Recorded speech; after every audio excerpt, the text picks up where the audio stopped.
Dito tayo sa Nijo Market at dito yung mga sariwang isda, seafood nakakabili daw tayo. At yung syempre yung mga malalaking crab naman, isa yan sa dinadayo. So maaga pa lang, as early as ano bang oras na, tinanghali na pala tayo. Pero ayan yung king crab nila yun. Nasa 26,000 yen. Dalawang lapad mahigit. Kung anong lasa niya, mamaya titignan natin. Ayun, meron na nagmumukbang daw. Masarap.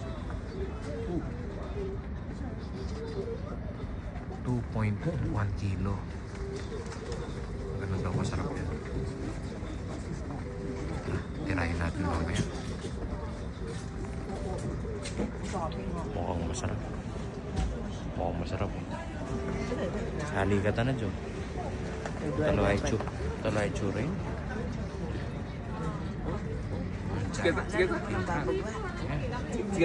No. Honto. Icho inside ne. Yeah. Crab. Eat okay. Inside. King crab small size. Small size. Icho discount. これもちょっとビッグサイズも。これキングクラブね。